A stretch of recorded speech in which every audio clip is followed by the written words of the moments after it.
चलो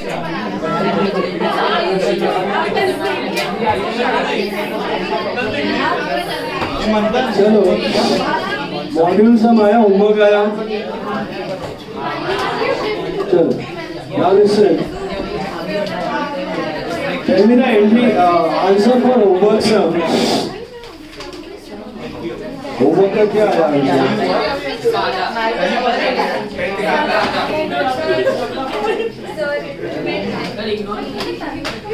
होमवर्क का आंसर क्या है?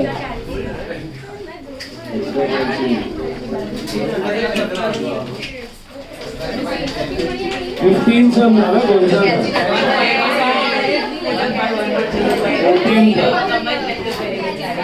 14 सम 14 था ना? आया 14 सम। क्या है आंसर? क्या है? 15,110।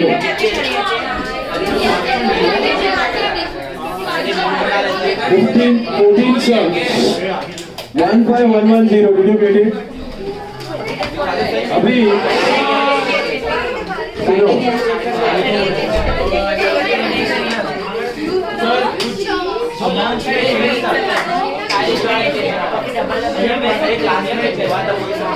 सुनो ध्यान से।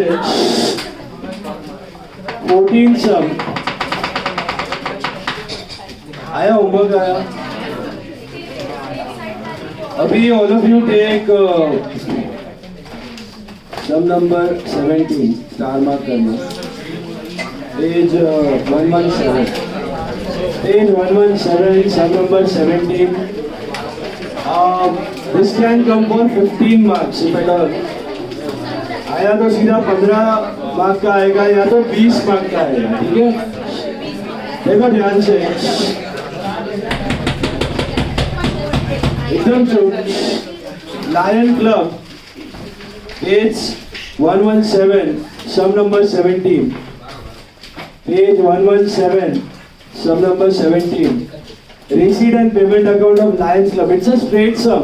You need to make income and expenditure account and balance sheet. It's normal, but the sum is quite complicated a bit. See, start with the payments, salaries. कहाँ जाएगा? Expense, creditors, payments में creditors दिख रहा है। It means creditors को pay off किया।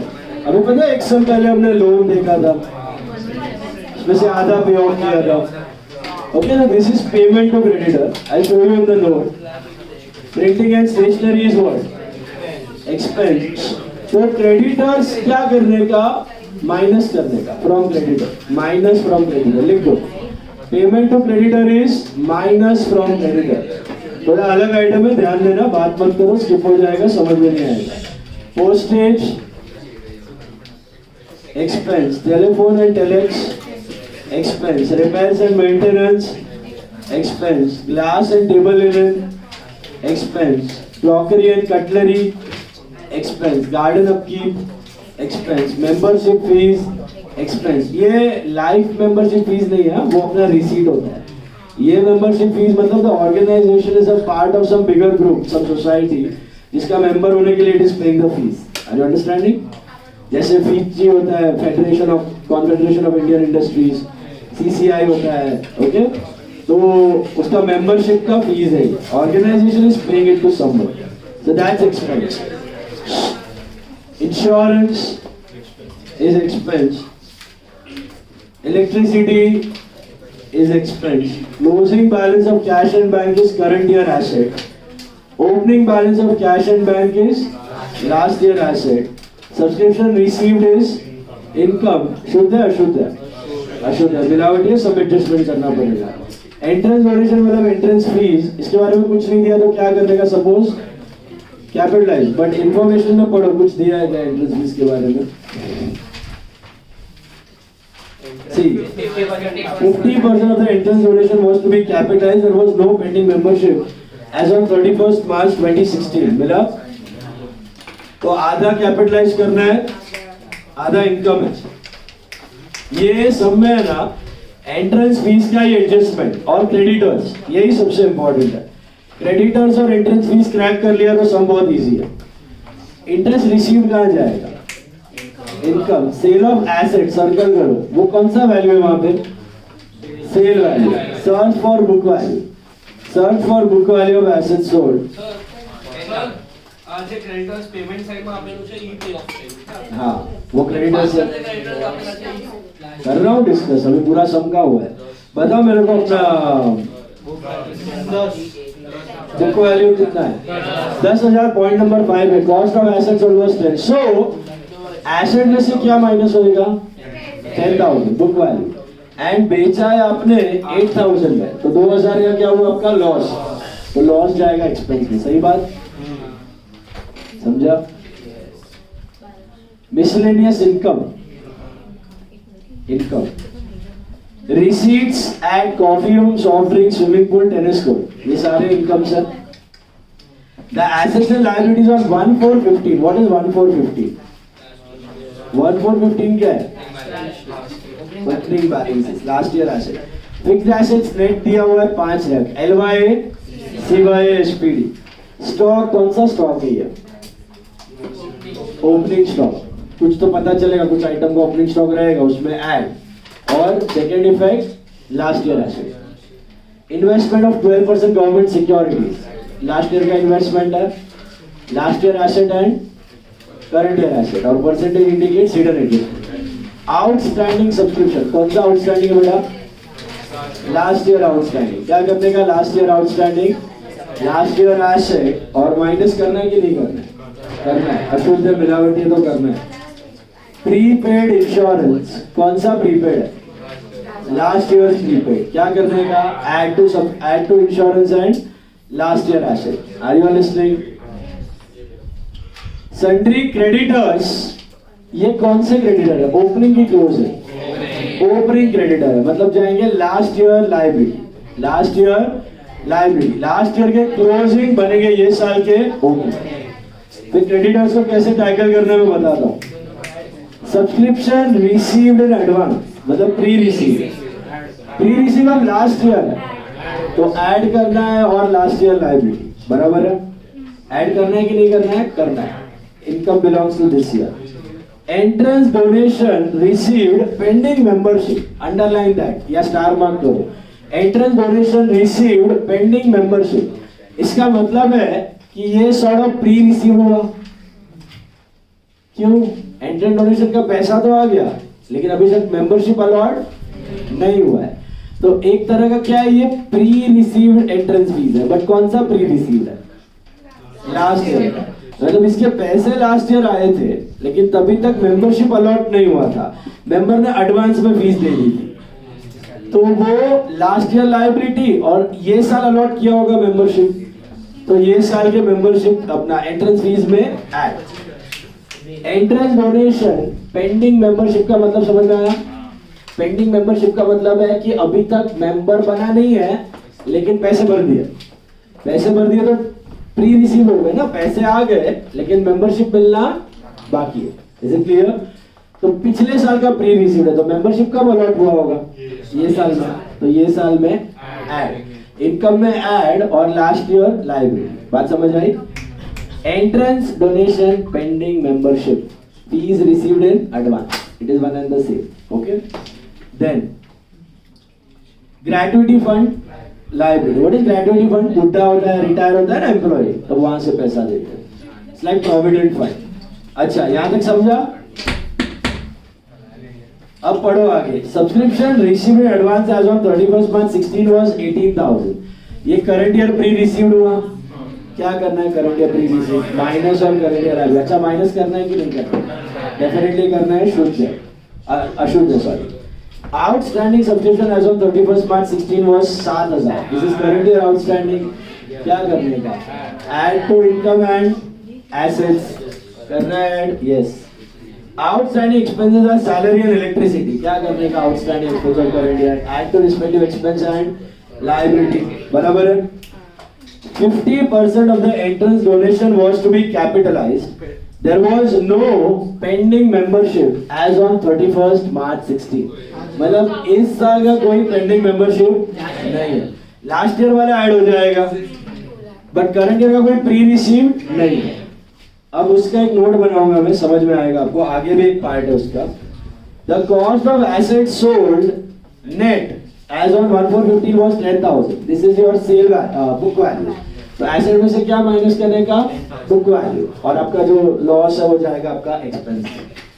Depreciation should provided at the rate of 10% on asset. एक ही asset है, फिक्स्ड एसेट, उसमें 10% डेप्री मारने का है, less from asset and expenditure, बराबर है। अब 7th पॉइंट सबसे इंपॉर्टेंट है, ध्यान से पढ़ना, यही अलग है सब में। A sum of rupees 20,000 received on October 2015. A sum of rupees 20,000 received on October 2015 as entrance donation from an applicant was to be refunded as he has not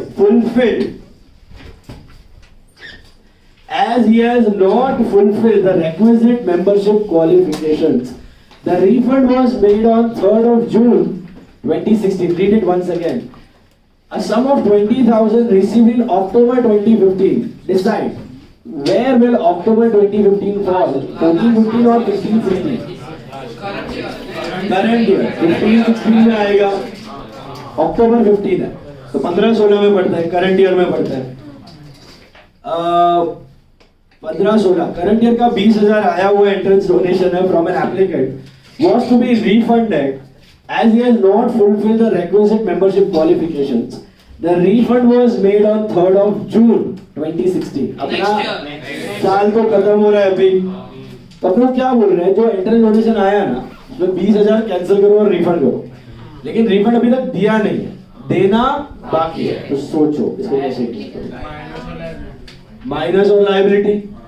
क्यों लायबिलिटी? देना बाकी। अब एक नोट बनाना है सबको for entrance fees. Working note 1, entrance fees या entrance donation.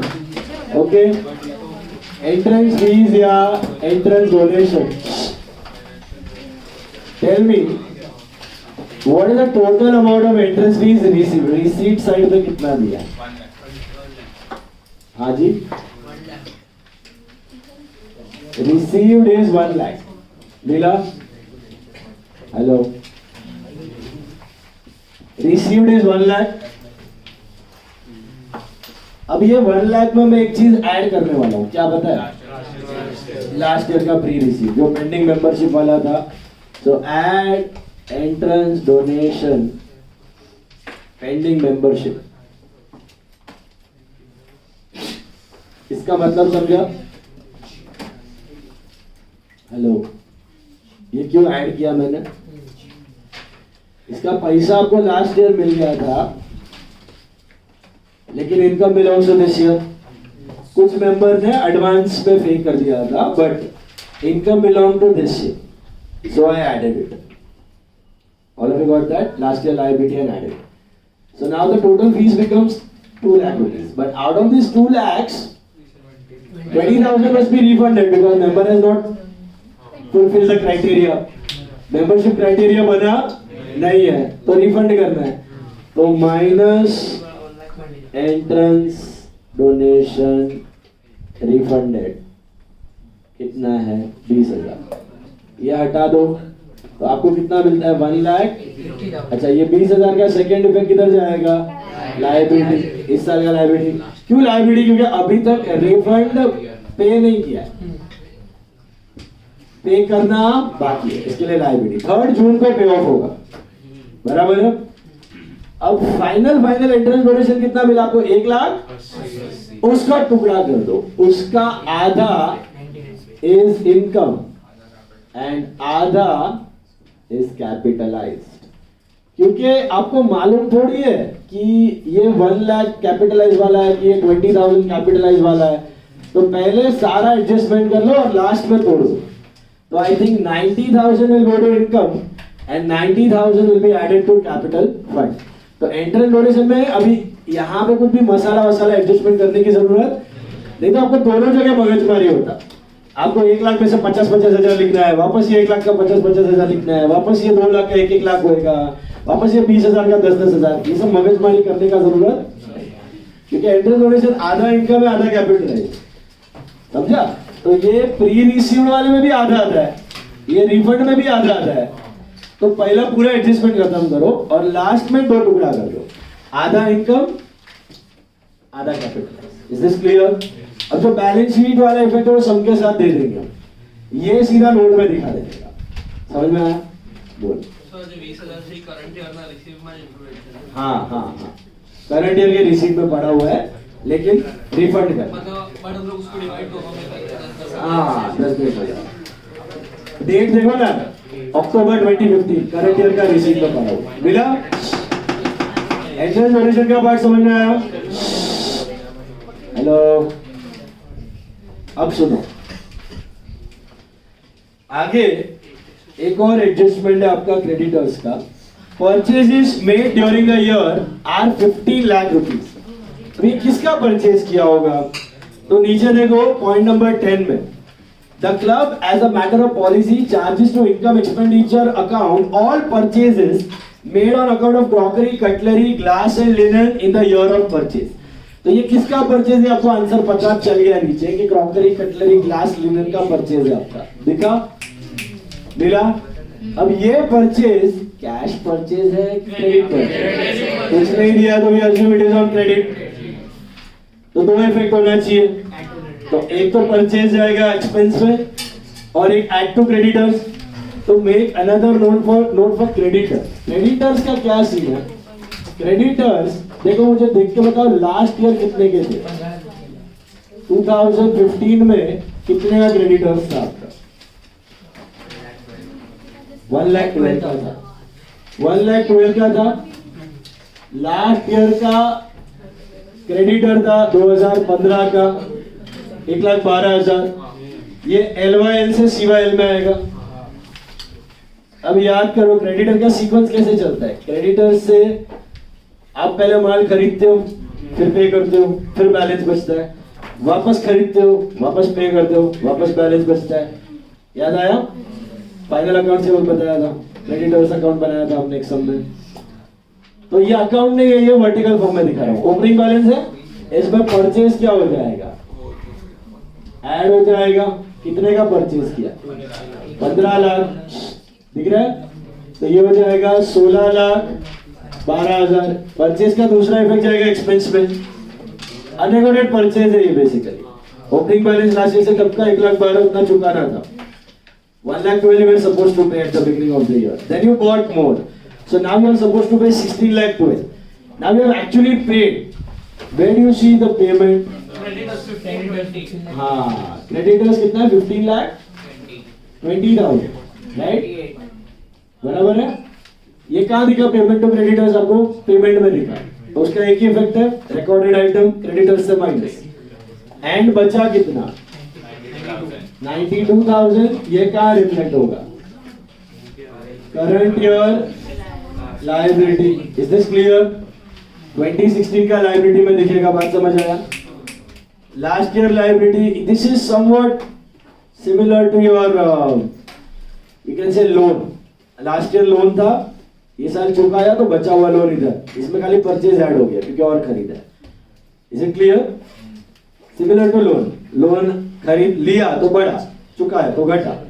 तो क्रेडिटर लास्ट ईयर से करंट ईयर आया 1,12,000 और खरीदा, ऐड, पे किया, माइनस, बचा हुआ creditor current year liability. Is this clear? Purchase cash पे हुआ कि क्रेडिट पे हुआ? क्रेडिट पे हुआ है। तो एक इफेक्ट परचेज में डेबिट साइड किसका परचेज है? Crockery, cutlery, linen, table linen उसका है, कर्टन्स। समझ में आया? वो एक्सपेंस में परचेज। और second effect add to creditors. बात समझ आया? अभी value of closing stock was 2,10,000। सारा किसका क्लोजिंग स्टॉक है? उसी का है, कटलरी, क्रॉकरी, लिनन का। तो क्या करने का? माइनस और एसेट। तो how will you present your cutlery, crockery का परचेज? ओपनिंग स्टॉक भी दिया था लास्ट ईयर, मैंने बताया कुछ जो चीज का होगा, अभी पता चल गया। तो जैसे स्टेशनरी का होता है opening cost purchase minus closing, है ना? बार मटेरियल का होता है opening cost purchase minus closing, cricket material का होता है, वैसे यहाँ पे क्रॉकरी, कटलरी का। तो कैसा प्रेजेंट करने का? ओपनिंग स्टॉक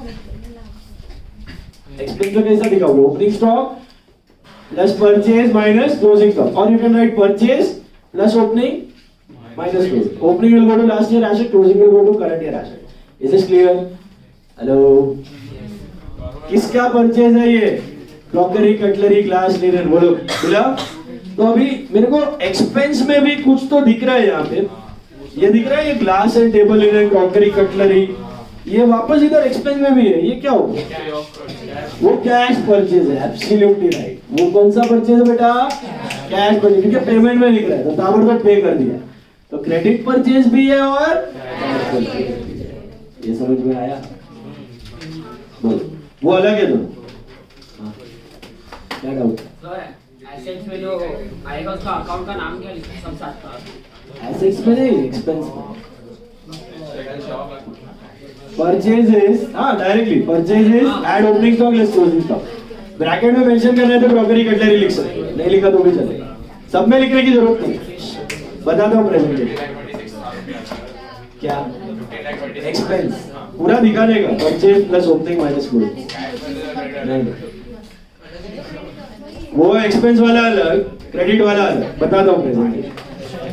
क्रॉकरी कटलरी वाला समझा, purchase opening plus purchase minus closing, opening last year ऐसे, क्लोजिंग करंट ईयर ऐसे। Presentation I show you, that's it. Dots डाल दो। सब्सक्रिप्शन पे कितना बताओ? 4। Very good, very good. 4 dots, 4 dot. Entrance fees में अभी कुछ मगजमारी नहीं है, आपको नोट बना दिया। क्रेडिटर पे भी मगजमारी नहीं है, करना है तो डाल दो 2 dots. Creditors 2 dots, entrance fees 2 dots, डालने का तो कर दो, नोट बना दिया हमने। Subscription 4, creditors 2, entrance fees 2। Fixed asset पे 2 डॉट, सेल और डेप्री है। Fixed asset 2 dot, fixed asset 2 dot. Purchases पे 2 डॉट, ओपनिंग क्लोजिंग स्टॉक है। परचेजेस पे 2 डॉट, परचेजेस 2 डॉट। या salaries 1, electricity 1, insurance 1। Salaries 1, electricity 1, insurance 1। अभी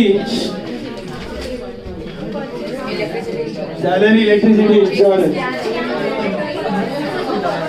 1 more note, 12% government securities hidden है, बना लो फटाफट। See see see interest on securities are 5 lakhs का 12% फॉर हाउ मेनी मंथ्स बेटा? 12 महीना। तो कितना आता है ये? मेरे हिसाब से 60,000 आता है। Check, have you received anything? Is it how much? Okay, out of 60 we have already received 58. So what is our outstanding interest? 2,000. What are the two effects of this 2,000? Add to interest and what? Add to investment. तो investment पे भी dot और interest पे भी dot. Investment पे भी dot और interest पे भी dot. कर दो। हाँ जी, investment पे भी dot और interest पे भी dot. करो फटाफट।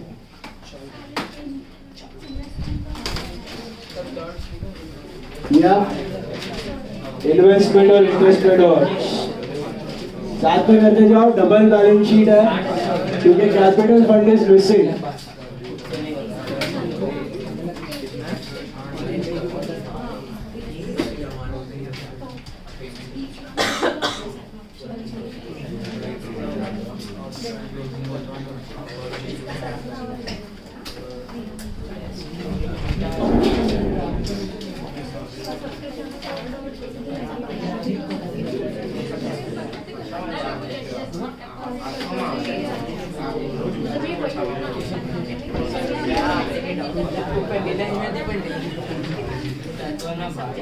See,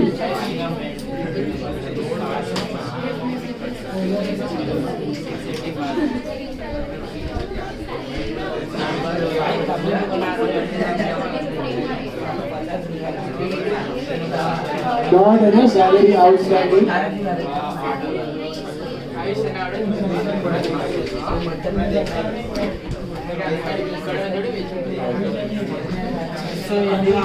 creditors how will you present? पूरा खत्म कर देने का। Last year creditors were 1,12,000, right? Bring it to this year 1,12,000 plus purchases 15 lakhs. So 16 lakh 12 minus payment. Payment to creditors is worth 15 lakh 20. So you arrive at 92,000 in the outer column. This is how you present your creditors. Creditors plus purchase minus payment.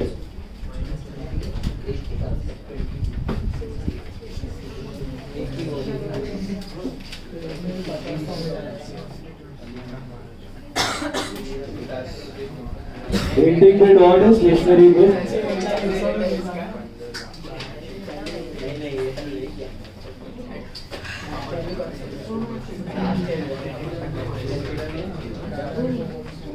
Postage no dot.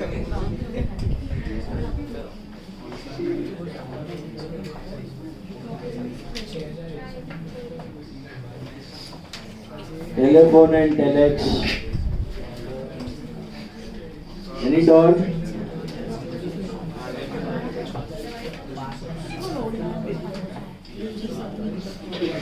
Repairs and maintenance.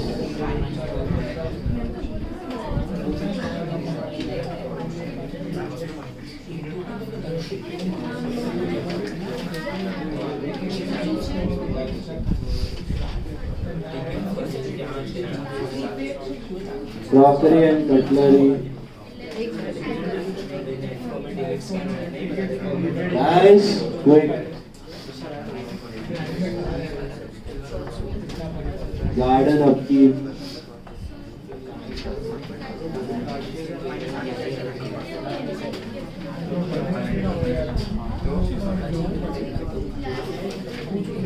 Any dot or insurance?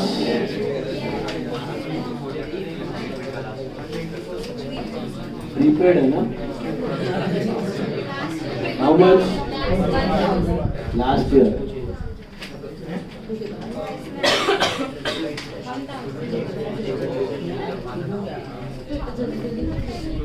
Notes copy कर लेना. Electricity में भी dot है.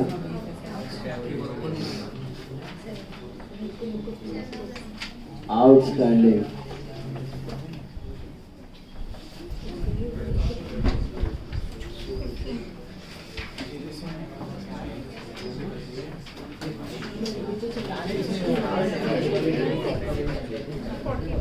Closing balance of cash and bank is current year asset.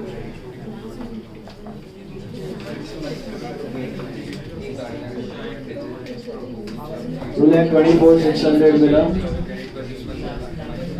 Opening of cash is 10,000. Opening of bank is 3850.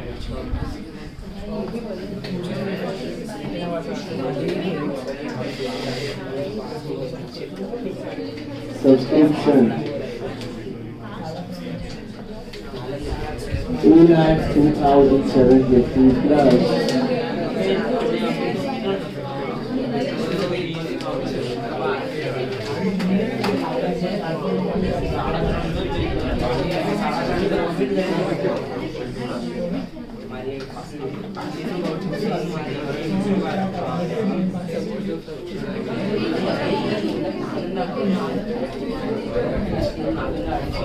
Current year outstanding is 7,000. Last year outstanding is 12,000. Pre-received of this year was 18, and last year pre-received was 15.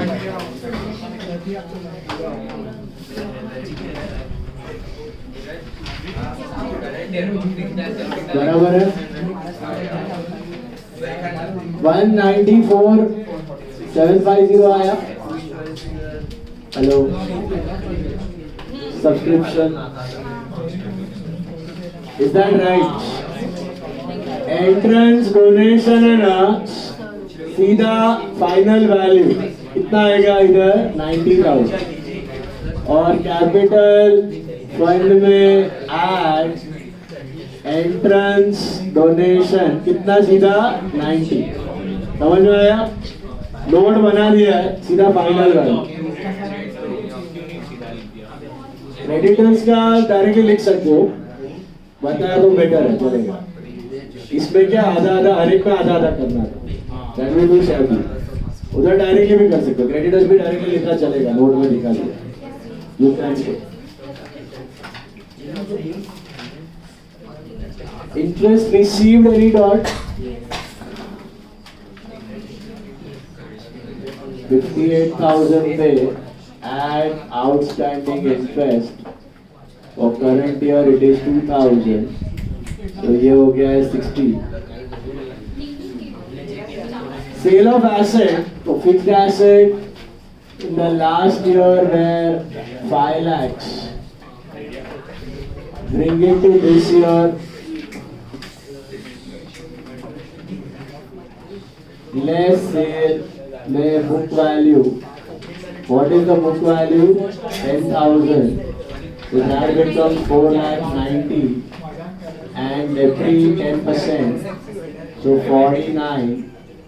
So now it is 4,41,000 I think. Please check. 441 आ रहा है fixed asset आया, और loss आएगा under expense. Loss on sale of fixed asset आएगा आपका 2,000, बोला n-8। Then I have miscellaneous income, miscellaneous income, then there are receipts at coffee room, soft drinks, सब में लूटता है, इतना सब पैसा एक्स्ट्रा लेता है, swimming pool and tennis court. Now this is 10,70,000, 5,10,000, 80,000, 1,02,000. Total anyone? 17,62,000. You told me इसी का टोटल ना? 4 आइटम। नोट्स किया copy?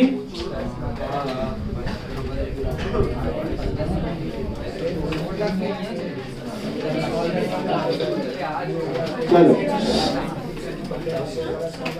Okay, 17,62,000, is that right? अभी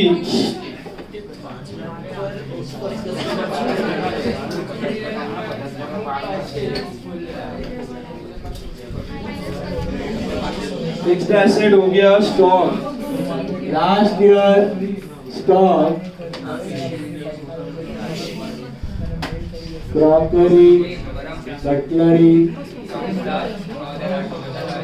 that was 3,80,000. Okay, second effect इधर आ जाएगा, इधर you will present it like this, to purchases 15 lakhs, किसका है? Crockery, cutlery, plus opening stock minus closing stock. ये था आपका 3,80,000 और ये है 2,10,000।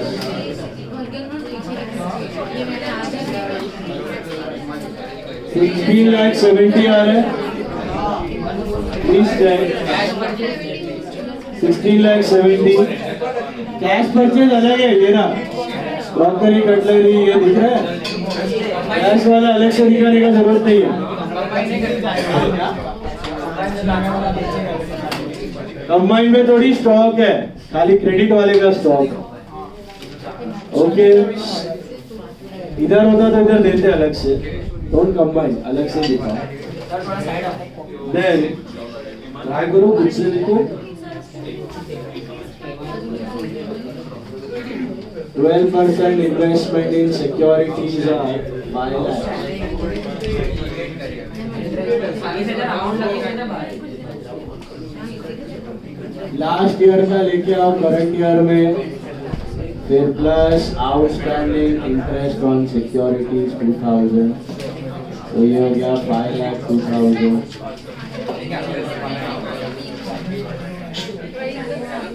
करंट ईयर आउटस्टैंडिंग नीचे, लास्ट ईयर आउटस्टैंडिंग ऊपर.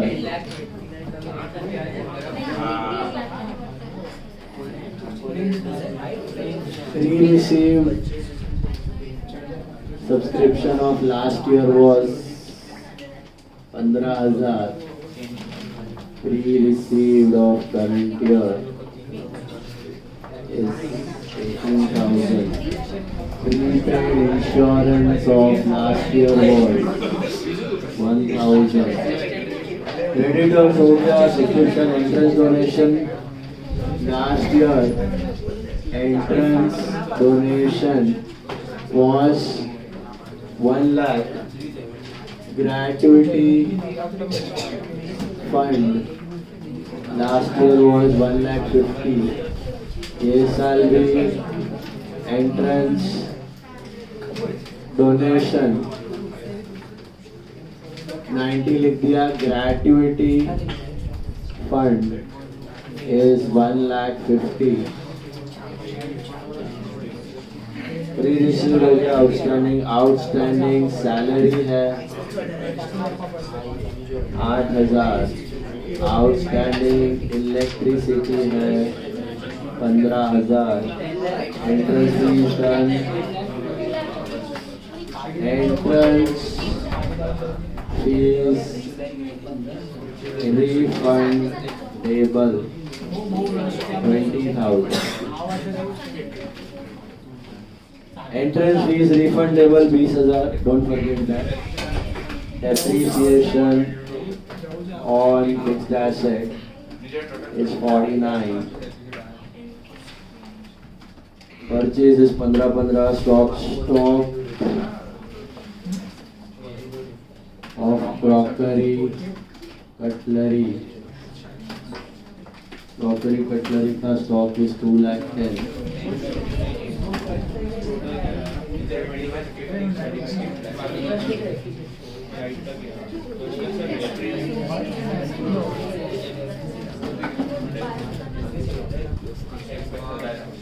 रिटर्न भी हो गया. टोटल एनीवन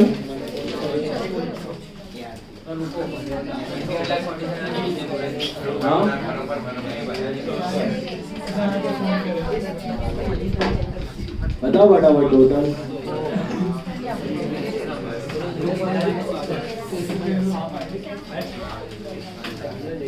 अगर वो 21,50,760.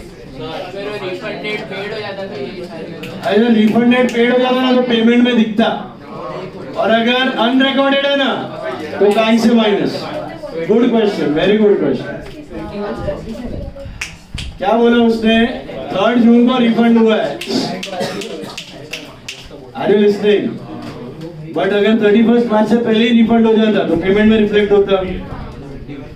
तो एक ही इफेक्ट हो गया, आपका रिकॉर्ड पेड है. बट अगर माइनस हो जाता है, 20 - 20 जीरो हो जाता है. ओके, पेड होता है तो. बट अगर अनरिकॉर्डेड है, पेड है लेकिन अनरिकॉर्डेड है, तो क्या करते हैं? बैंक से माइनस. तो बैंक से माइनस हो जाता है. Is it clear? Very good question. Super. Now total बताओ. 21 लाख 21,15,750. Surplus deficit. इनकम नहीं है, सरप्लस नहीं है. सरप्लस और डेफिसिट वो. अच्छा, ये रॉन्ग है. तो टोटल क्या है? ये सही है. 21,15,750. टोटल तो बोलो यार. अरे सर दोनों रुको कैपिटल में जरूरत है.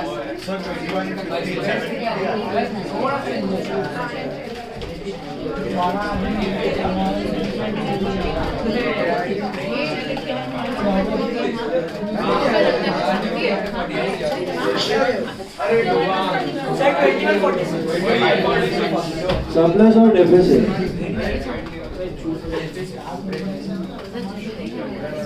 Surplus or deficit?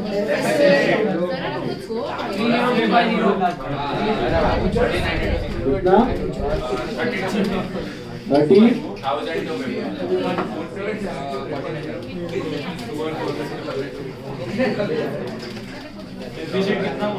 30,250.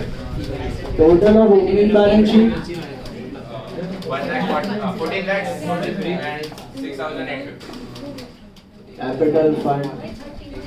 10 lakhs 29,850. Poland chance, 10 lakh 20, 29,850. 850. 1029 850. Outer column? Subtotal? 10 lakh 89,000. 89 600. And tallies? 1392 600. 13,92,600. Please check. 13,92,600.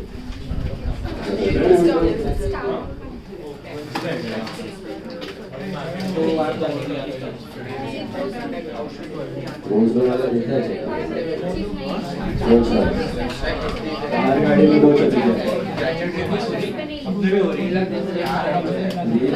रहता ही है दरवाजे के अंदर दो चलती है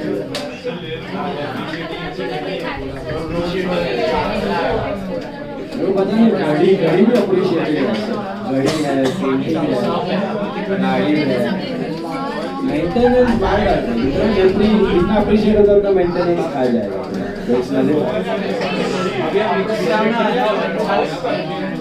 रॉल्स रॉयस है ना 2 करोड़ का नहीं हुआ 3.5 करोड़ हुआ लेकिन 2-4 साल में तेरा उतना पैसा चला जाएगा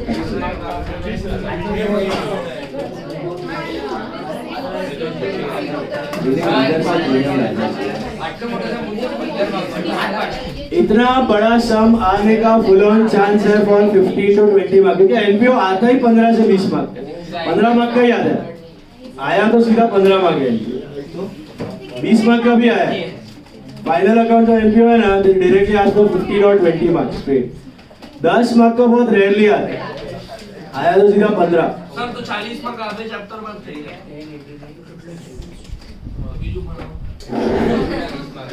थोड़ी ना बोले सीए वाले थोड़ी बोलो बेच चैप्टर के लिए पास नहीं जाओ काम पर बेच चैप्टर आवाना है काम बीजों का पूछे तो ये मैंने ऑप्शन में छोड़ा आप सीए बनेगा चलो 15 to 20 minutes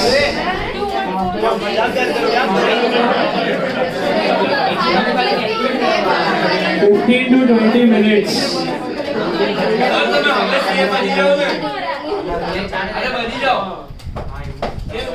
તમે ફાઉન્ડેશન આપી શકો फाउंडेशन का तो मेरे को जरूरत भी नहीं है मैं तो डायरेक्टली इंटर हो ग्रेजुएट ना तो फाउंडेशन स्किल्स वैसे if you do it after graduation no need to give foundation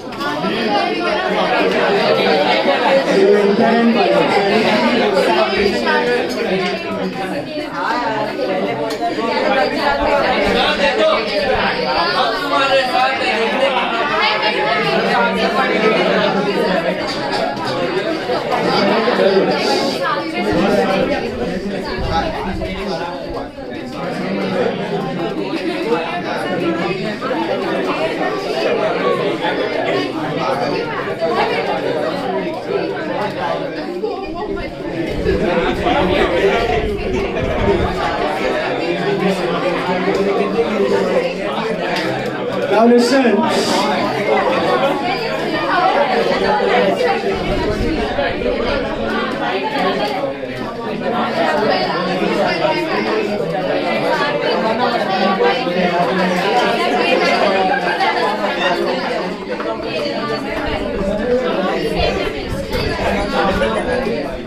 Focus. अच्छा आपका test on Sunday is from 10:15 to 11:45. Okay, accounts test followed by eco lecture followed by law lecture. ठीक है? डालता हूँ मैं group में sir. Eco lecture एक साथ है पूरा दोनों ग्रुप साथ. चलो. संडे 10:15. ओके. पैटर्न मैंने भेजा हुआ है. इम्पोर्टेंट सब लिख के करना अच्छे से. 40 marks. 10 mark true or false. 30 mark admission requirement test.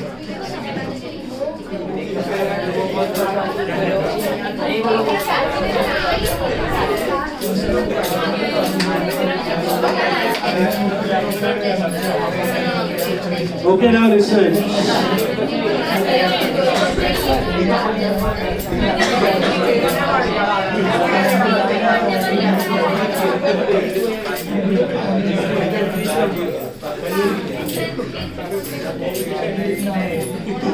Last sum for the day. Sum number 21. All of you take sum number 21.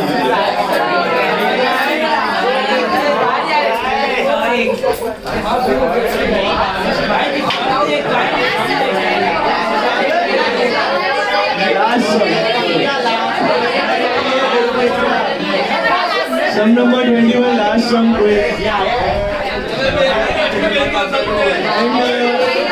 ICI का निर्णय का सोचो तुम लोग. ऐसा लेवल का सम वो लोग ने कोविड ईयर में पूछ लिया. पब्लिक कोविड में घर पे कैसा कुछा क्या पड़ा रहेगा और पेपर में ऐसा लेवल का सम डाला था. मतलब कुछ दया माया नहीं है ICI के लिए. यार वेरी श्रूड. आपका बोर्ड से ना इधर है, ये एग्जाम इधर है. ऐसा जमीन आसमान का फर्क है. ओके, बोर्ड्स में दया माया दिखाएगा, ICI जरा भी नहीं. तो याद रखो, don't expect any mercy from them. चलो 21. Now listen to me. 21st sum is a peculiar sum in what sense? See, normally it's not a difficult sum. You have done everything which is there in that sum. आपने जो भी adjustment है ना मैं बताऊंगा ना आपको समझ में आएगा.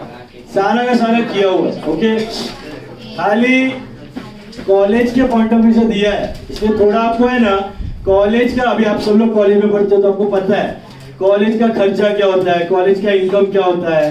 तो कॉलेज के पॉइंट ऑफ व्यू से सोचना है बस. बाकी it's not a difficult sum, it's just lengthy.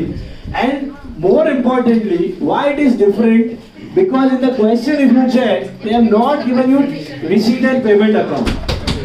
What they have given is a trial balance. Are you listening? Please pay attention. आपको रिसीट एंड पेमेंट अकाउंट नहीं दिया, आपको क्या दिया है? Trial balance. मैंने आपको बताया था चैप्टर के शुरुआत में जब आप एनपीओ करने वाले थे, मैंने क्या बोला था, एनपीओ भी आजकल नॉर्मल फाइनल अकाउंट्स के जैसे ही बनता है. Journal, ledger, trial balance and final account. But unfortunately ये पुराना सिस्टम चला आ रहा है रिसीट पेमेंट वाला, इसके लिए आप रिसीट पेमेंट से सीख रहे हो. Practically, NPOs also prepare the final accounts in the same manner, just like your normal businesses. So the process is same: journal, ledger, trial balance and final accounts. And computer पे करते तो adjustment जैसा कोई चीज नहीं होता, सीधा सब रिकॉर्ड हो गया. Is this clear? तो ये वाला वो समय जहाँ पे ट्रायल बैलेंस दिया. तो this is just like your normal final account. Every item of trial balance 1 effect, every item of adjustment 2 effects. Is this clear? Hello. Now start with the debit and credit side दिया हुआ है. अच्छा, common sense याद रखो. All assets and all expenses have debit balance. All incomes and all liabilities have credit balance. All of you with me? Focus. From the following balances and particulars of Republic College, prepare income and expenditure account for the year ended 31st March 16 and balance sheet as on that date. Mila? Now,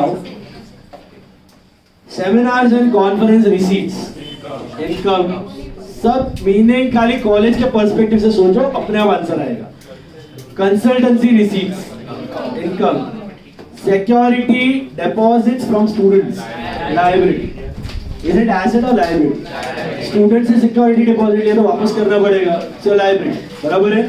आप जैसे भरते हो ना, locker deposit भरते हो, library deposit भरते हो, वो डिपॉजिट होता है, आपको वापस मिलता है. आप लेते नहीं, वो अलग बात है, बट कॉलेज में जाओगे तो मिलेगा वो. Capital fund, opening capital fund दिया हुआ है, तो ओपनिंग बैलेंस शीट की जरूरत नहीं है, liability. Research fund, liability. Building fund, liability. Provident fund, liability. Tuition fees receive, income. Government grants, कुछ नहीं दिया है तो सैड जी, मतलब इनकम. डोनेशंस के बारे में पढ़ो, कुछ दिया है क्या नीचे? आई डोंट थिंक सो, ये भी income. Interest and dividends on investments, income. Hostel room rent, income. Hostel होता है ना कॉलेज में, सोमैया का हॉस्टल है, उसका भी फीस उसको मिलता है. Mess receipt, what is mess receipt? खाने पीने का रहता है मेस, उसका पैसा. नेट, नेट मतलब इनकम, मतलब फूड का खर्चा निकाल के. मेस रिसीट्स नेट मतलब नेट, इनकम माइनस एक्सपेंस करके किधर जाएगा ये net income. College store sales, इस सब में यही क्रैक करना है. ये क्रैक हो गया तो बहुत सिंपल है. कॉलेज स्टोर सेल्स को सर्कल करो, 7.5 lakh. College store sales, just circle it, star mark करो. Outstanding, I will explain that later on. Outstanding expenses, ये one effect or two?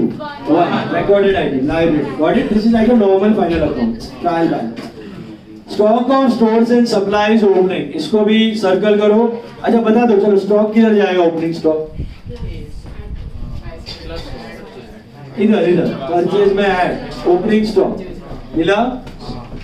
Last year balance sheet नहीं है, होता तो उसमें जाता है एसेट में, बट इधर नहीं है, तो ओपनिंग स्टॉक किधर जाएगा? खाली एक्सपेंस में. बराबर है. परचेजेस इसी में add. Stores and supplies, hello अभी क्या ना, ओपनिंग प्लस परचेज, कुछ ओपनिंग स्टॉक था और खरीदा स्टोर्स एंड सप्लाईज, उसको भी स्टार मार्क करो दोनों आइटम को. Salaries of teaching staff, expense. Research expense. Scholarships expense. Student welfare expense, expense. Repairs and maintenance expense. Games and sports expense, expense. Miscellaneous expense, expense. Research fund investment asset, मतलब research fund का जो पैसा है research fund investment में जाना है. नहीं, minus नहीं करना है, माइनस खर्चा होता है, ये एसेट है. अभी बिल्डिंग फंड में से बिल्डिंग माइनस नहीं करते आप. Building fund is liability, building is asset. सुनो, ऊपर जो रिसर्च दिया है ना एक्सपेंस, वो वन टाइम नहीं है, वो रिकरिंग है, तो एक्सपेंस में दिखाने का. माइनस कब होएगा? हैवी रिसर्च एक्सपेंस दिया ना, हैवी मतलब वो वन टाइम है, तो फंड में से माइनस होएगा. That's your hint. Heavy repair expense, heavy advertisement expense, heavy research expense. Heavy word दिया तो माइनस होएगा, लेकिन वो जनरली आता नहीं है, वो डेफर्ड हो जाता है. Is it clear? तो यहाँ पे रिसर्च वाला ऊपर जो सैलरी वैलरी है सब एक्सपेंस, वो रिकरिंग है. रिसर्च फंड इन्वेस्टमेंट कहाँ जाएगा? एसेट. रिसर्च फंड सामने, research fund investment asset. Other investments asset. Provident fund investments asset. Please listen. Seminars and conference expenses expense. Consultancy expense, expense. Land asset. Building asset. Plant and machinery asset. Furniture and fittings asset. Motor vehicle asset. Provision for depreciation, PFD. अच्छा, PFD का मतलब ये साल का डेप्री नहीं है, अभी तक का जमा हुआ डेप्री. तो अगर ये साल को डेप्री हुआ तो इसमें ऐड करके ये टोटल वैल्यू एसेट से माइनस करेगा. मैन्युफैक्चरिंग में पूछा था 8 और 8 16,000. 80 माइनस 16 64. काफी लोग का गड़बड़ था उधर, याद आया? काफी लोग ने लायबिलिटी में लिख दिया था पीएफडी.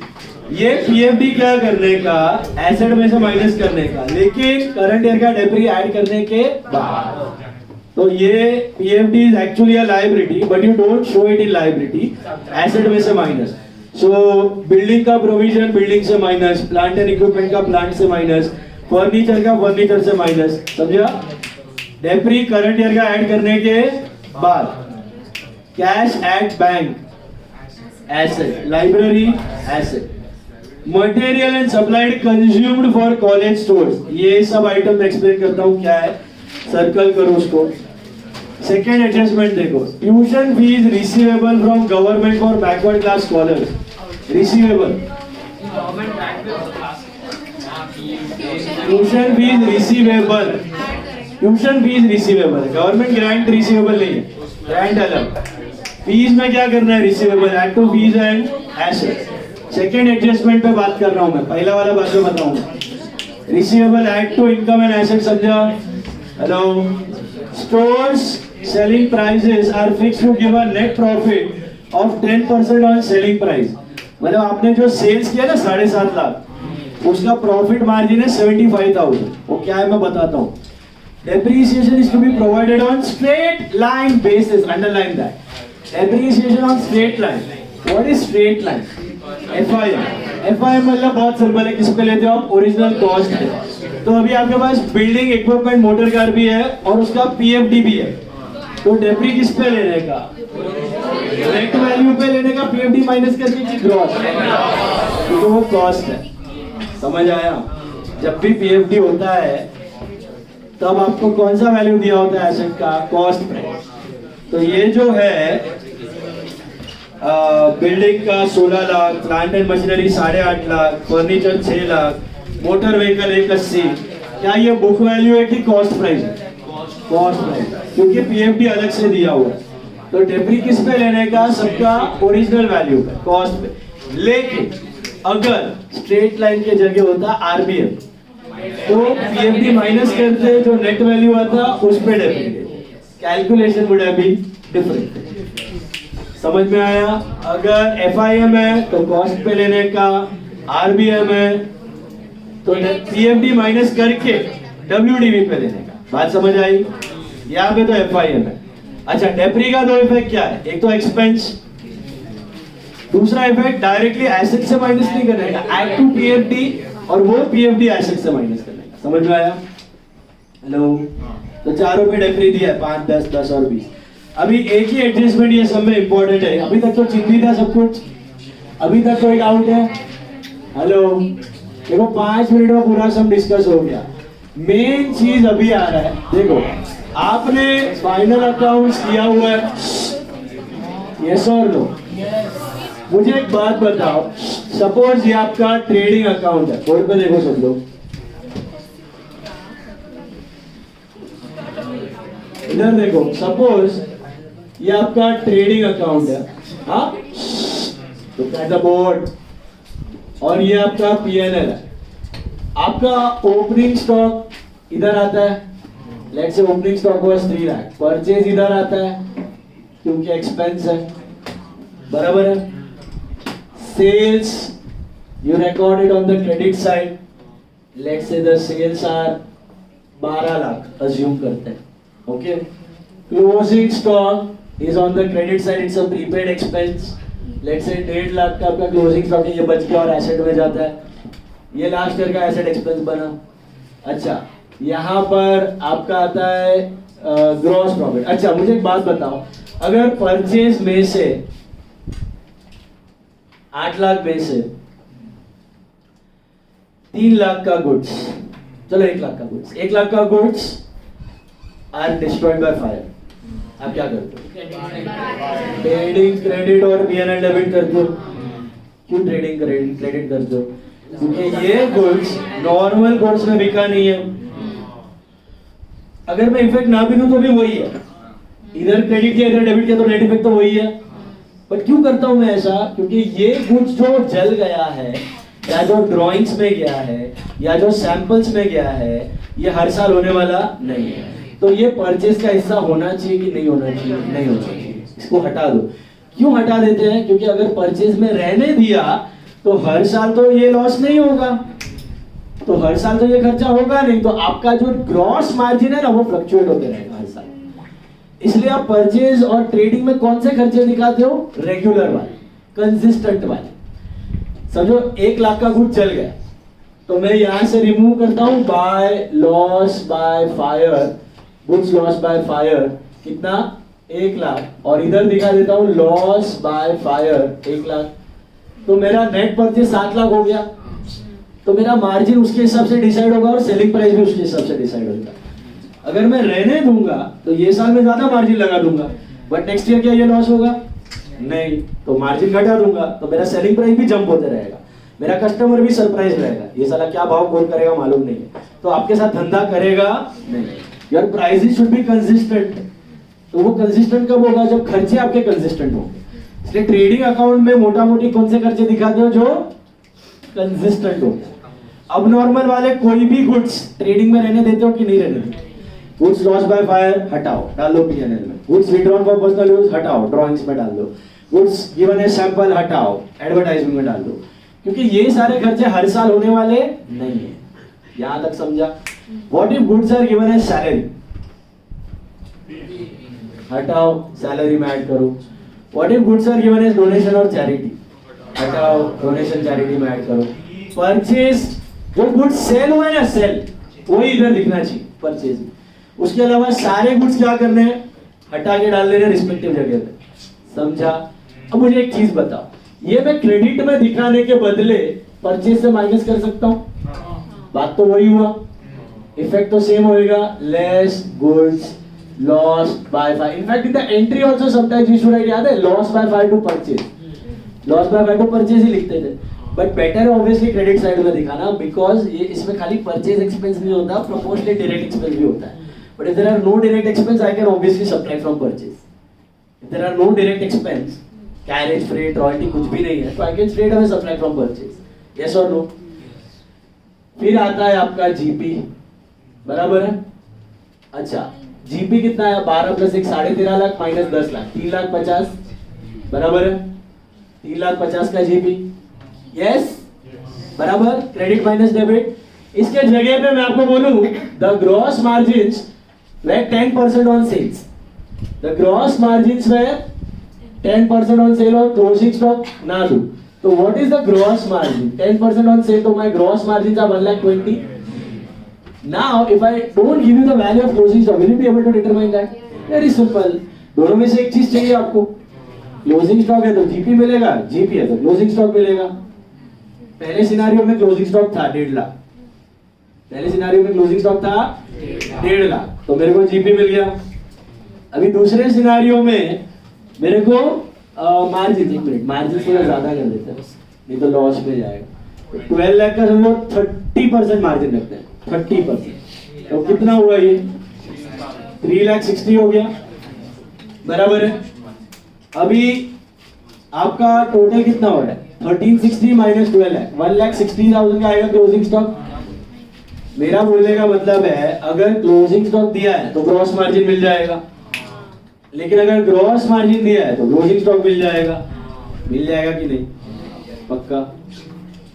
कंसेप्ट समझा यहां तक? अब यही चीज अपने को एनपीओ में अप्लाई करनी है। NPOs are normally NTOs, non trading organisations, but this college is also trading. ये ट्रेडिंग भी कर रही है। कैसा? देखो, आपको दिया हुआ है ओपनिंग स्टॉक, दिखा? उधर नहीं, सभी कॉलेजेस करते हैं और आपको पता चलेगा अभी क्या करते हैं। देखो, ओपनिंग स्टॉक है stores, stock of stores and supplies opening, can you see that? अभी गम्मत क्या है, यही चीज अपने को एनपीओ में करनी है, but we do not have a separate trading and PNL in NPO. What do we have instead of that? Income and expenditure. तो मेरा ट्रेडिंग भी इनकम एक्सपेंडिचर है और पीएनएल भी इनकम एंड एक्सपेंडिचर है। ओके, तो मैं आपको इफेक्ट बोल रहा हूं, ध्यान से समझना उसको। पहला ओपनिंग स्टॉक किधर जाएगा? 3 लाख। एक्सपेंस खर्चा है ये साल का, लास्ट ईयर का बचा हुआ, ये क्लियर। ओपनिंग स्टॉक किसका है समझ में आएगा अभी, स्टॉक ऑफ सप्लाई स्टोर्स कुछ तो दिया है। अच्छा, परचेजेस किधर जाएगा? ऐड हो जाएगा और खर्चा बढ़ा, करेक्ट? हेलो? तो basically in my MPO my opening stock was 3 lakhs, okay? 3 lakh का ओपनिंग स्टॉक, ऐड परचेजेस ये कितना है? 8 लाख का, बराबर है? 8 लाख का परचेज है। और क्या इन्फो पता है मेरे को? सेल्स पता है। कॉलेज स्टोर्स का सेल्स दिख रहा है 7.5 लाख, 7.5 लाख का सेल्स है। सेल्स कहाँ जाता है आपका? क्रेडिट में, इनकम है। Okay, hold on to that thought, circle करके रखो उसको। अब नीचे पढ़ो first adjustment, material and supplies consumed for college stores. मिला? Material and supplies consumed from college stores. ध्यान से पढ़ो क्या दिया है। Teaching 50,000, research 1,50,000, students welfare 75, games and sports 25। इसका मतलब क्या है कि कॉलेज है ना, बहुत सारा मटेरियल बाय कर रहा है, परचेजेस है। कौन सा मटेरियल बाय करता है? ये सब टीचिंग का मटेरियल है। जैसे आपने देखा होगा टीचर्स के हाथ में रजिस्टर्स, बुक्स, फाइल्स वो सब रहती हैं। रिसर्च का होता है, कुछ रिसर्च पेपर्स का, रिसर्च रजिस्टर्स, रिसर्च का सामान। स्टूडेंट वेलफेयर का, स्टूडेंट्स का, कभी कभी गरीब स्टूडेंट्स को चैरिटी में कुछ बुक्स वगैरह डोनेट करता है, कुछ यूनिफॉर्म्स वगैरह देता है, स्टूडेंट्स का मटेरियल्स है। देन गेम्स और स्पोर्ट्स, आपके कॉलेज के जिमखाना में जो गेम स्पोर्ट्स इक्विपमेंट पड़ा रहता है वो भी ऑर्डर करता है। तो ये सब ओपनिंग स्टॉक और परचेज, जैसे लास्ट सम में टेबल क्लॉथ, कटलरी, लिनेन ये सब खरीद रहा था, तो ये कॉलेज है, तो ये क्या खरीद रहा है? ये सब मटेरियल खरीद रहा है। क्या क्या खरीद रहा है? Registers, books, sports equipment, sports goods, ये सब खरीद रहा है। अब ये कॉलेज जो है कुछ मटेरियल्स अपना ही टीचिंग स्टाफ को दे देता है, कुछ मटेरियल अपना ही रिसर्च डिपार्टमेंट को दे देता है, क्योंकि आपने देखा होगा टीचर्स वगैरह यूज करते हैं ये। तो ये कैसा हुआ? It is similar to goods given as salary. Goods given as salary आप क्या करते हो? ट्रेडिंग क्रेडिट और सैलरी में ऐड। मतलब बेसिकली वो परचेज में नहीं होना चाहिए, किधर होना चाहिए? एक्सपेंस में होना चाहिए। परचेज भी एक्सपेंस है, सैलरी भी एक्सपेंस ही है, कॉलेज का दोनों एक्सपेंस ही है। लेकिन अगर मैं गुड्स खरीद के सैलरी के फॉर्म में देता हूं तो वो मेरा परचेज एक्सपेंस नहीं, वो मेरा सैलरी एक्सपेंस है। अगर गुड्स खरीद के मैं स्पोर्ट्स में यूज कर लेता हूं, अपना स्पोर्ट्स डे फंक्शन या जिमखाना में यूज कर लेता हूं, तो मेरा वो जिमखाना का एक्सपेंस है। परचेज में कौन सा परचेज होना चाहिए? Only the goods which are sold, so that the margins are consistent, constant. बराबर है? तो इधर सेल भी हो रहा है, मतलब कॉलेज शाना है। कॉलेज क्या करता है? मटेरियल प्रोक्योर करता है, कुछ यूज करता है। कितना यूज करता है पता है? टोटल 50, 1.5 लाख, 3 लाख का यूज करता है। 3 लाख का मटेरियल खुद यूज करता है और बाकी का मटेरियल बेचता है। वो बेचता क्या मार्जिन पे? 10% margin on selling price. So what is your profit? 10% margin on selling price. 7.5 lakh में बेचा है तो 75,000 का प्रॉफिट हुआ। तो बचा हुआ material it is selling of at a margin of 75,000। किसको बेचता है? थर्ड पार्टी को नहीं बेचता है, स्टूडेंट्स लोग को ही बेचता है। आप लोग खरीदते हो ना कॉलेज से, कभी कभी बोला होगा यार हैंडबुक खरीदो, इसका पैसा भरो, या ये स्पोर्ट्स भरते हो कि नहीं भरते? भरा है? बनता है काफी कॉलेज में। मेरे टाइम पे तो था ही, I don't know if it is there or not, but sometimes colleges will tell you compulsory यहाँ से ये फाइल खरीदो, यहाँ से ये बुक्स खरीदो, यहाँ से ये फलाना फलाना फॉर्म्स खरीदो, इसका पैसा भरो। देता है कि नहीं देता? तो ये जो सेल्स हो रहा है, ये जो सेल्स हो रहा है, ये थर्ड पार्टी को नहीं हो रहा है, अपना ही स्टूडेंट्स को, या स्टूडेंट्स या स्टाफ या प्यून्स या क्लर्क्स या कोई टीचर्स, किसी को चाहिए तो वो खरीद सकते। समझ में आया? तो कॉलेज क्या कर रहा है? मटेरियल खरीद रहा है, मटेरियल खरीद रहा है। स्टॉक में भी कुछ मटेरियल है। 3 लाख का स्टॉक था, मिला 3 लाख का स्टॉक था। मटेरियल कितना खरीदा आपने? 8 लाख का। सो टोटल कितना हुआ? 11 lakh. Are you with me?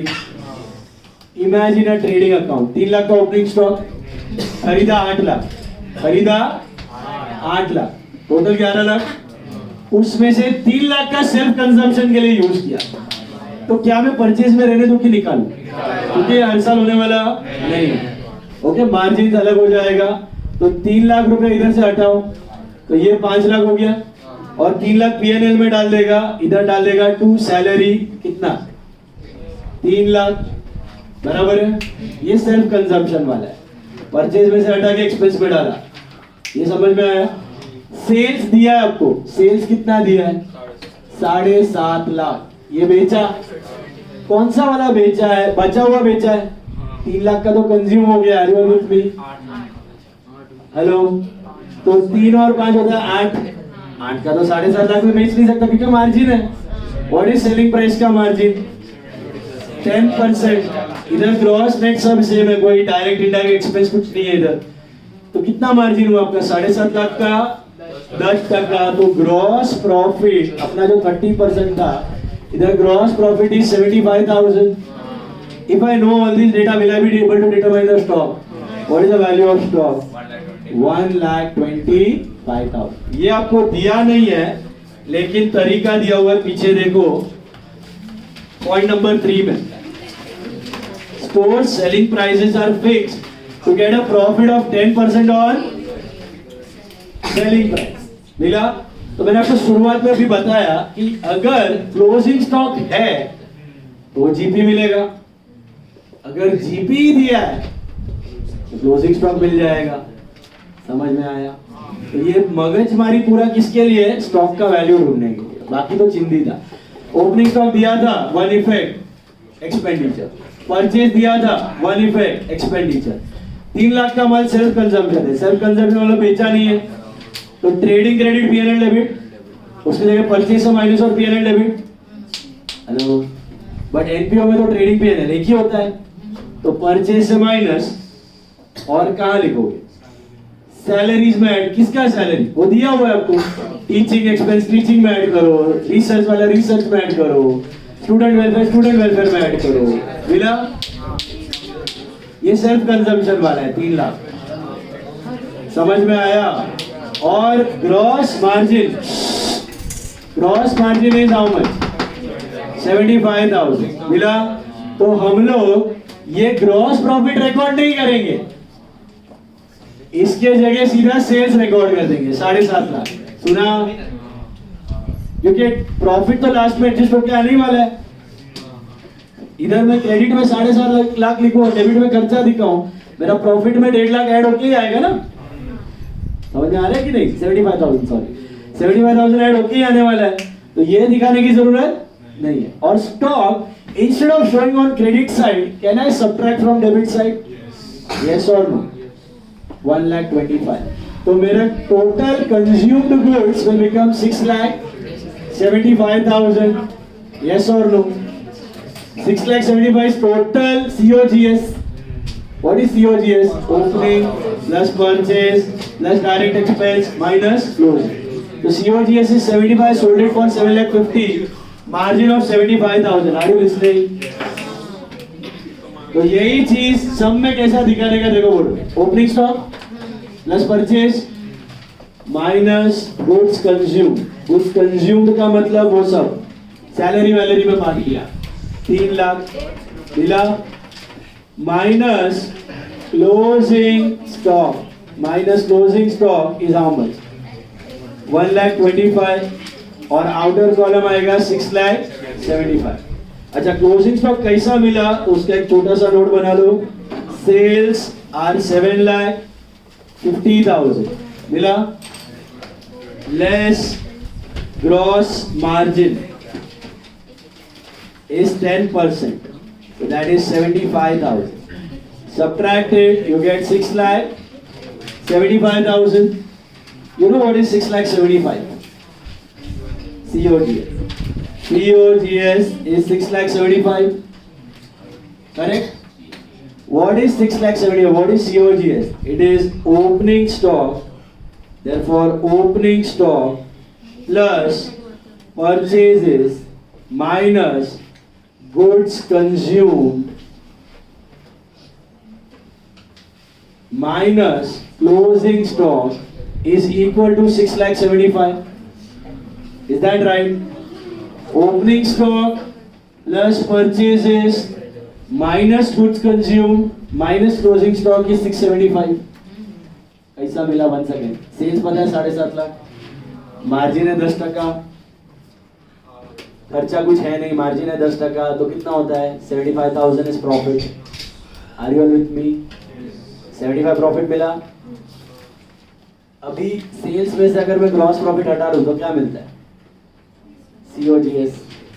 Sales में से ग्रॉस मार्जिन हटा दिया तो I got my COGS 6,75,000। What is 675? Opening plus purchase minus goods consume minus closing stock. Substitute whatever you know. Therefore इधर लिख रहा हूं मैं, आपका ओपनिंग स्टॉक कितना है? 3 lakh. 3 lakh is opening, 8 lakh is purchase, goods consumed are 3 lakhs minus closing stock is equal to 6,75,000. Therefore my closing stock is nothing but 1,25,000. बराबर है? Closing stock is 1,25,000। अगर इधर से कंटिन्यू किया, अगर आपको मार्जिन पता है, अगर आपको मार्जिन पता है तो स्टॉक मिल जाएगा, स्टॉक पता है तो मार्जिन मिल जाएगा। दोनों में से एक चीज मिसिंग रहेगा। ये गया भेजे में कि नहीं? COGS समझा? लिख दो।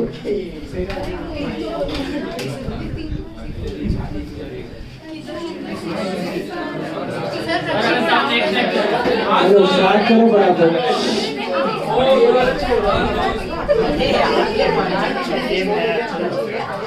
There is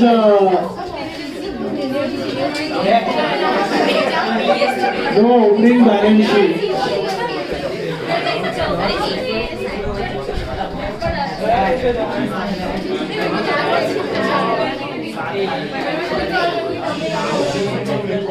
अच्छा, next lecture is your last lecture of MPO. Mostly खत्म हो गया MPO. I'll be starting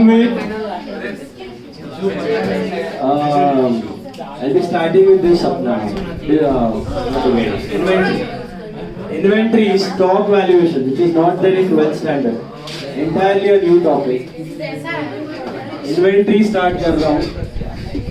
मस्त चैप्टर एकदम, संक्षेप का द्वार खुल जाएगा।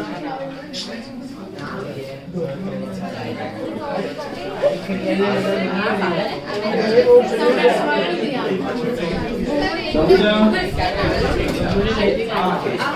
चलो गाइस, गुड। स्टार्ट करो, साथ में कर दे जाओ फटाफट। कॉपी किया नोट? नोट समझ में आया? Hello, opening plus purchase minus closing, COGS ढूंढना था। करूँ इरेज?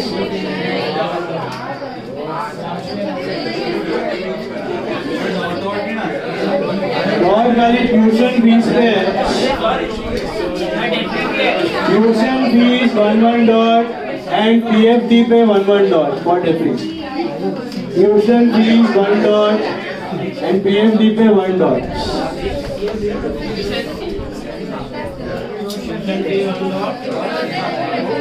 PFD पे 1 डॉट है फ्री का। चलो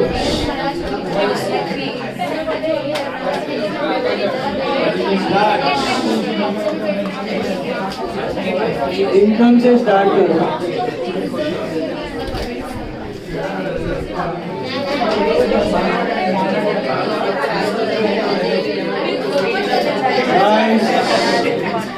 इसकी पॉइंट फटाफट चलो।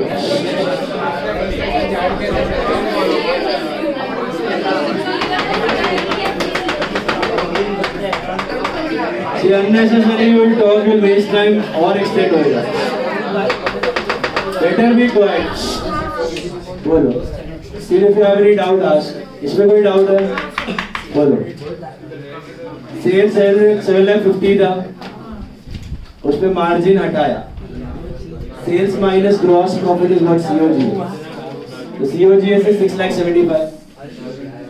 ये पता है ना formula? COGS plus gross profit is equal to sales. Manufacturing में किया था ये। तो sales minus GP COGS. What is COGS? पूरा ट्रेडिंग का खर्चा, opening plus purchase plus direct expense minus closing stock minus goods consume. वो भी इसी का पार्ट है। तो COGS 6,75,000। What is this 6,75,000? Opening plus purchase minus good consume minus closing stock। बाकी सब्स्टिट्यूट किया है। 3 लाख ओपनिंग पता था, 8 लाख परचेज पता था, 3 लाख स्टोर्स कंज्यूम नीचे दिया है, उसका टोटल, चारों का टोटल, और क्लोजिंग स्टॉक नहीं पता था, तो मिल गया ना। This plus this minus closing stock is 6,75,000। So what is closing stock? 1,25,000। इसको और इलैबोरेट करूं तो क्लोजिंग स्टॉक इज 6,75,000। इसको ये बाजू लेके आओ, क्लोजिंग स्टॉक उधर लेके जाओ। क्लोजिंग स्टॉक इज 7 लाख, ये कितना आ रहा है? 6 lakh 8 lakh. 3 plus 8 minus 3, 8 lakhs minus 6,75,000, which is 1,25,000। समझा? सिंपली सॉल्व किया है, गया भेजे में। चलो साथ में करते जाओ फटाफट।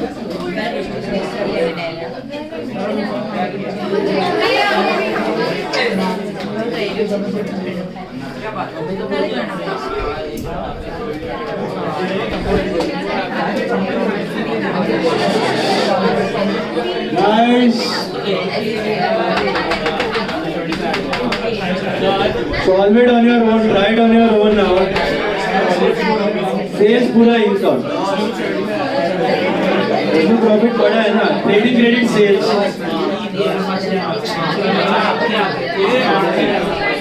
ऑलरेडी प्रॉफिट के साथ है। Guys, last time I'm telling you, क्या स्टॉक वाला मैं कर रहा हूँ, साथ में ऑर्डर में कर रहा हूँ। Security deposit of students, that's your liability.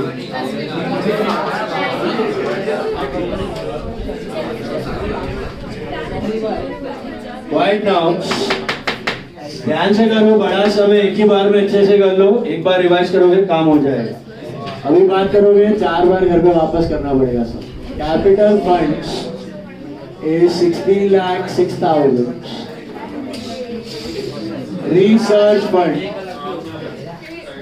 अब सुनो ध्यान से, अगर हैवी रिसर्च एक्सपेंस दे दिया ना, हैवी रिसर्च एक्सपेंस, तो फंड में से माइनस होगा।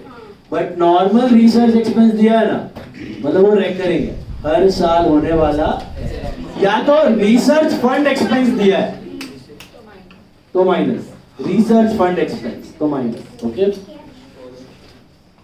Building fund, that is also liability, 25 lakhs। Provident fund,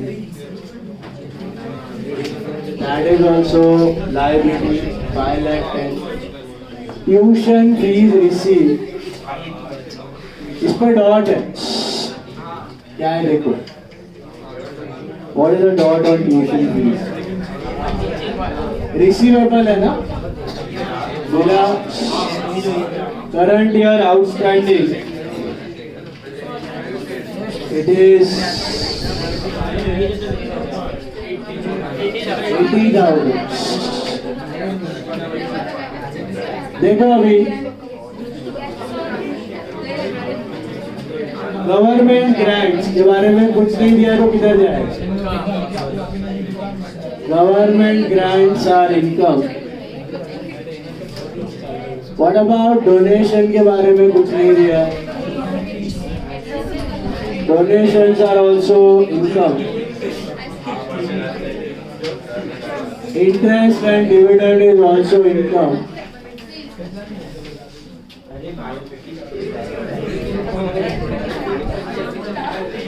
$1,85,000. Hostel room rent. Any dot? Hostel room rent. 1,75,000. Mess receipts. Net मतलब income minus expense 2 lakh. College store sales, college store sales का मतलब समझा आपको? ये क्या है? 7.5 लाख क्या है? गया दिमाग में? ये सेल ऑफ गुड्स है। किसको बेचा कॉलेज ने? स्टूडेंट्स को ही। 10% मार्जिन पे। सुना? जो स्टाफ वगैरह ने यूज किया वो सेल्फ कंजम्पशन है, वो उसका खर्चा है। बाकी आपसे पैसा लिया है उसने, वो उसका सेल्स है। Is it clear? तो ये जैसे ट्रेडिंग क्रेडिट में रिकॉर्ड होता है ना सेल, वैसे इनकम में सेल रखा दिया मैंने। मिला? हेलो? फिर outstanding expense, just one effect, that is liability 2,25,000। फिर अभी स्टॉक का एडजस्टमेंट देखो, इधर ओपनिंग स्टॉक ऑफ स्टोर्स कितना है? 3 लाख। मिला?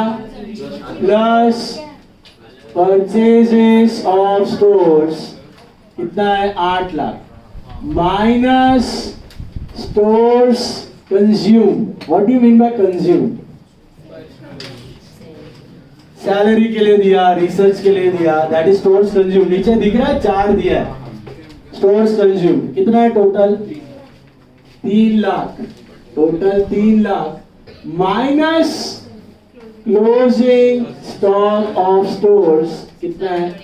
1,20,000। सर क्लोजिंग स्टॉक मिला कहाँ से? क्वेश्चन में तो नहीं दिया है। कहाँ से फाइंड आउट किया हमने? यहाँ से। 7.5 लाख का मार्जिन था 75, तो COGS मिला 675। हेलो? 675 क्या है? Opening plus purchase minus consume minus closing stock.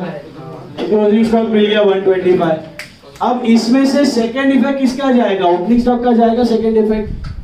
नहीं। ट्रायल बैलेंस परचेज का? नहीं। स्टोर्स का? Yes. Stores was an adjustment, तो इसका सेकंड इफेक्ट क्या करना है? P&L debit. बट इधर तो P&L नहीं है, तो क्या कर देगा? रिस्पेक्टिव रिसर्च वेलफेयर में ऐड कर देगा। सुना? और क्लोजिंग स्टॉक का second effect assets, current year asset. Is this clear? ये दोनों एडजस्टमेंट्स है। अब देखो, सैलरी टीचिंग दिया है, मिला? Hello? Salaries of teaching is how much? 8 lakh. नहीं, 8,50,000। इसमें क्या करने का? ये ऐड कर देने का। Stores for teaching, stores for teaching कितना था? देखो नीचे दिया है 50। तो टीचिंग का खर्चा हो गया 9 लाख। टीचिंग का खर्चा हो गया 9 लाख। फिर वैसे ही रिसर्च का खर्चा है आपका 1,20,000 प्लस स्टोर्स फॉर रिसर्च कितना है? 1.5 लाख।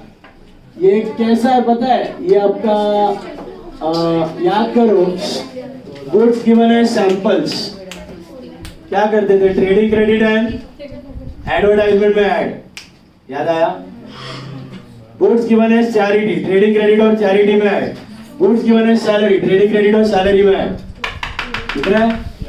रिस्पेक्टिव एक्सपेंस में ऐड कर लेने का। देन रिपेयर्स एंड मेंटेनेंस, इसमें कोई गुड्स नहीं है। स्कॉलरशिप भी है उसका। अच्छा हाँ,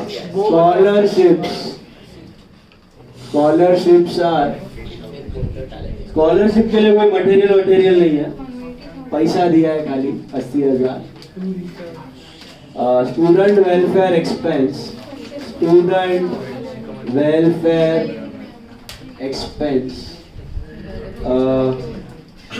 उसमें है मटेरियल भी दिया है, पैसा भी दिया है। वेलफेयर एक्सपेंस है आपका 38। इसमें वो लोग को कुछ कपड़ा, यूनिफॉर्म कुछ तो दिया रहेगा, बुक्स फ्री में। स्टोर्स फॉर स्टूडेंट वेलफेयर कितना है ये? 75। तो 1,12,000 आ रहा है। ओके, 1,30,000। फिर क्या है? रिपेयर्स एंड मेंटेनेंस,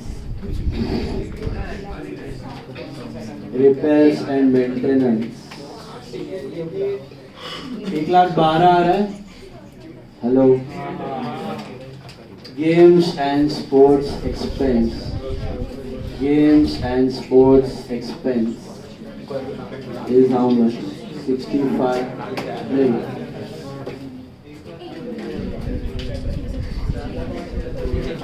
50 तक. Miscellaneous expense.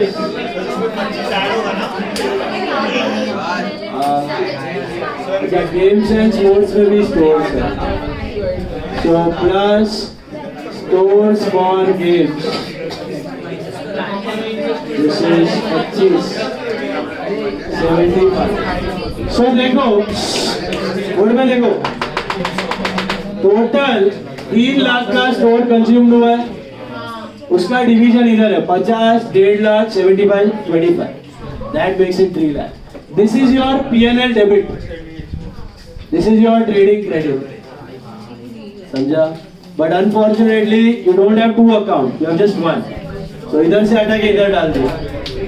समझा? चलो बढ़ो आगे. अभी सब सेम ही है. Miscellaneous expense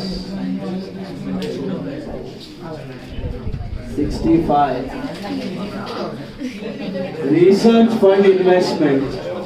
All the investments are assets.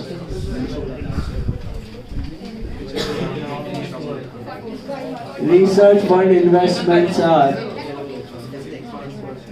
8 lakhs. Then other investments are 18 lakh 50. Then provident fund investments are 5 lakh 10. Then seminar and conference expense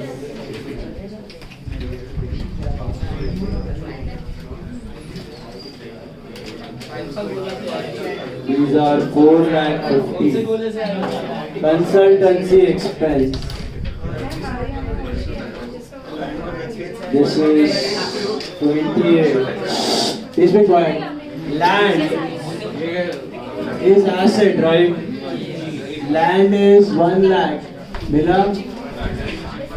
building पे ध्यान से देखो कैसे प्रेजेंट करना है. बिल्डिंग पे डेप्री है कितना टका है? तो less PFD of building. It was earlier I think 4 lakh 80 plus building का 16 लाख का 5% ना, तो 80,000. 480 प्लस 80 होता है 5 लाख 60.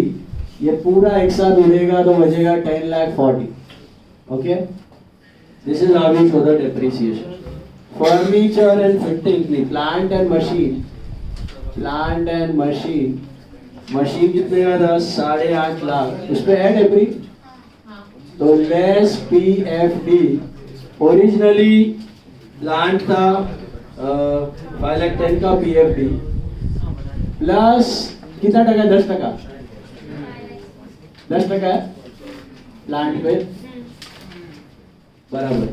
तो 85 प्लस 510 becomes 5 लाख 95. टोटल यहाँ से उड़ाओ तो कितना आता है? 3 लाख 55 आ रहा है क्या? चेक कर लो. मिला? सिमिलरली फर्नीचर एंड फिटिंग्स कितना? 2 लाख 50. फर्नीचर एंड फिटिंग्स वर 6 लाख. इस पे भी है डेब्री है क्या? हाँ. PFD ऑफ फर्नीचर कितना टका है? देखो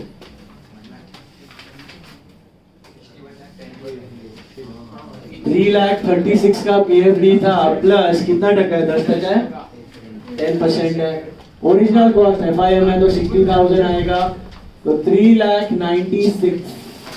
ये माइनस करोगे तो 2 लाख 4. और लास्ट में आ रहा है motor car, motor vehicle. Motor vehicle पे डेब्री है क्या? देखो है व्हीकल पे डेब्री है क्या? 20% है.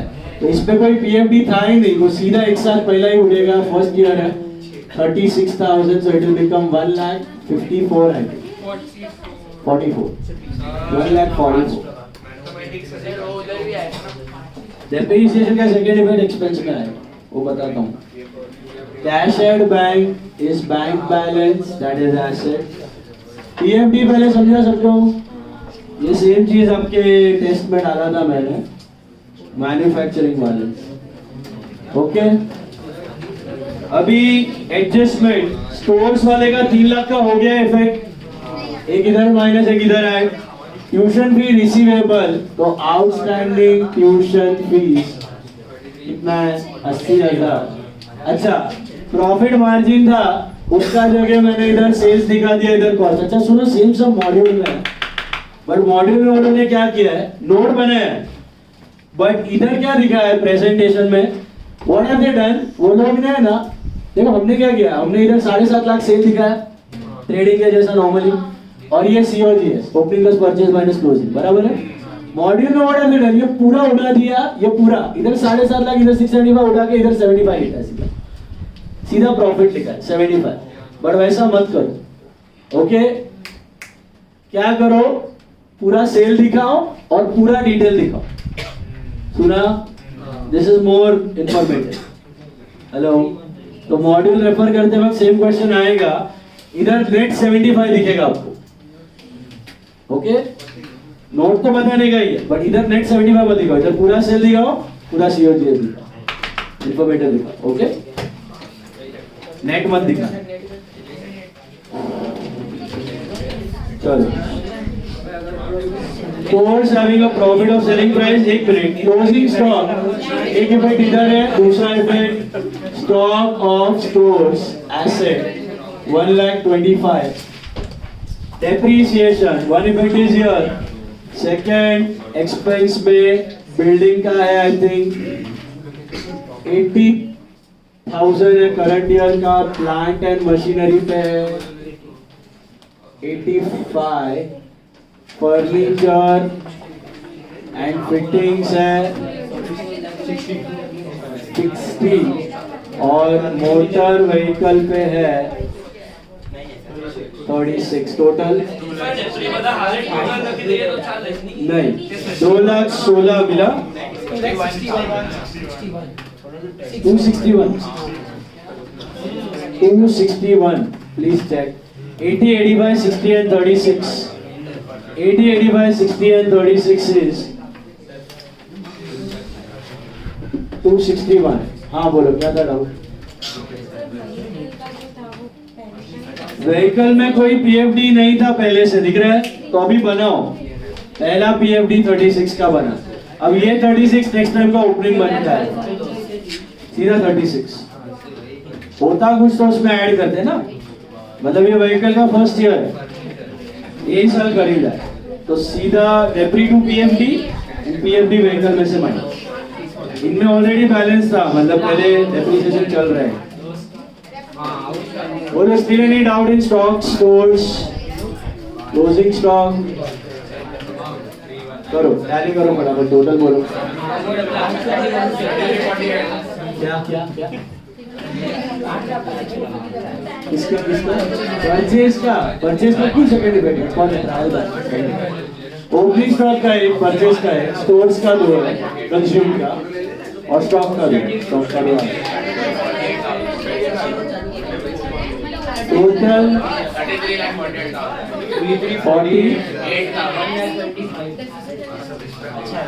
48. सरप्लस और डेफिसिट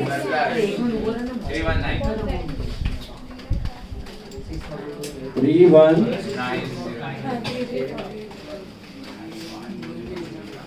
Add surplus 319. 19,25,000. Tallies 61,10,000. तो मैं बहुत भूख लगी है, फटाफट दो आ जाओ. 61,10,000. That's it. Note किया copy. Mostly next class will wind up with NPO. उसके बाद I'm starting with inventories. Very important lecture.